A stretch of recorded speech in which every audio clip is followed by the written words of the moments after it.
Hi everyone, my name's Andres. I'm 26, gay, and I live in Chicago. And I'm here, just like the hundreds, if not thousands, of other individuals who are contributing to this project, to tell you that it gets better.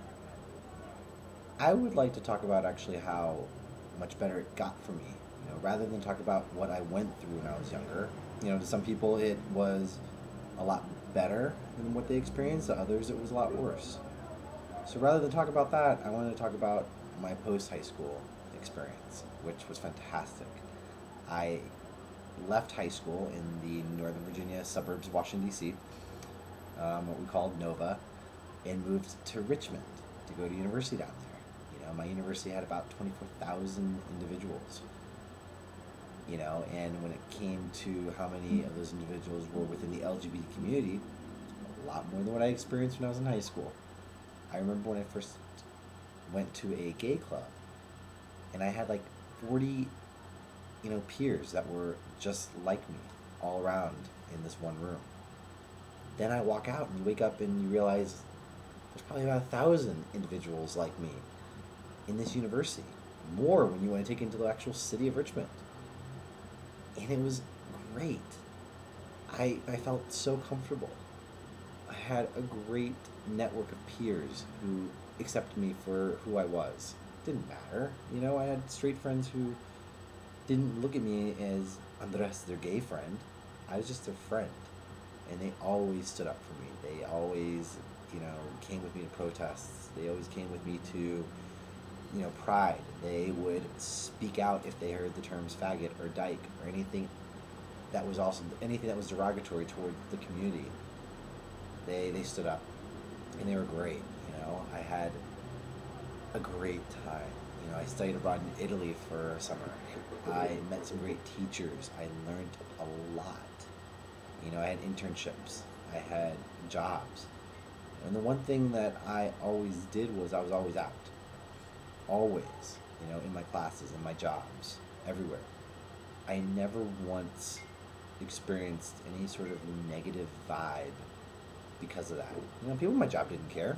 The way that they found out that I was gay would be, for example, a colleague would talk about this really cute actor or something, and I'd chime in and say, yeah, he's really cute. Totally know where you're coming from. Or say, no, this one's better.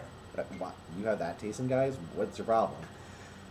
Or they just knew, I don't know. But yeah, I had a great time. And after college, I decided to leave Virginia. After I graduated in the spring of '07, a month later, packed up all my things and moved to Chicago for the hell of it. I had no family, no friends, no job. Man, I can remember my mother being so worried that I was moving to a city without a job. I only had 3 months worth of savings. I was gonna make it work. They even gave me a get out of jail free card, which I never used. Maybe I should cash that. I don't know. Mom and Dad, if you're watching, if you want to cash out for me, that'd be great. It was a lot of fun. I found a great apartment in which I'm still living in right now, 3 years later. And a month later, I found a job that I love, and I'm still at 3 years later. I started off as an administrative assistant, and now I'm their communications coordinator, which is great that I got promoted. I have a little bit of background in communications, and they saw that, and they decided to let me, handle it. They never had one person focused on communications at this job, so I'm quite honored of this promotion, and I'm happy. I'm really happy here. I take, great trips every chance I get. I have a great network of friends. We go to parties. We go to great restaurants. I live in Chicago. It's one of the most beautiful cities in the world. And it got better. And it continues to get better. I love it here. I'd like to share a cool story that I have from my current job and what I did that still makes me kind of happy and proud. Whenever you start a job, normally you get some sort of informational booklet that lists things about the company, what to do when you need to take sick time, vacation time, blah, blah, blah, stuff like that. And like most of those kind of booklets, it states their discrimination policy and the harassment policy. And mine did. And I was looking through it, and I noticed that sexual orientation and gender identity weren't included. So I went to my supervisor. I said, "Hey, why don't we include these? You know, obviously, the organization is very friendly um, and sensitive towards those issues. Let's add them." She said, "Yeah, I don't have a problem with that. I think we should." She went to the executive director, and about a month or two later, gender identity and sexual orientation were added into my company's discrimination and harassment policies, and I thought that was pretty cool. I had a little take in that. You know, if I didn't go to my supervisor, they wouldn't have been in there. So that's a cool little success out of many that I have. So that's my story. Thanks for watching. I hope that if you are thinking about taking your life, please don't reconsider. It gets a lot better, and if you do, that means the bullies won, and they never will win. Anyone who hates, anyone who destructs one's life will never win.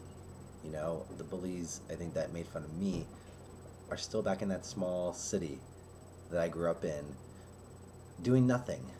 And I'm here in Chicago, enjoying life and having an amazing time with a great social network, a great job, you know, and we need you. We need you to continue this fight.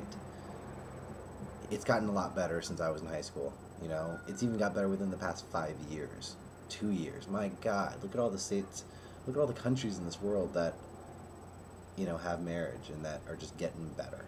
And we need you to fight. You know, we need you to vote. We need you to come out there and protest.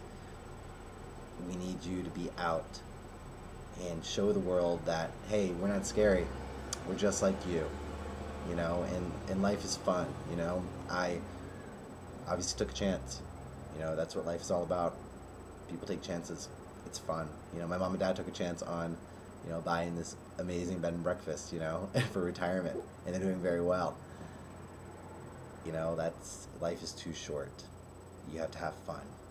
You got to do random things, you know. You fall in love. You meet friends. It's great. So, thanks a lot for watching, and take care of yourself, because it gets so much better.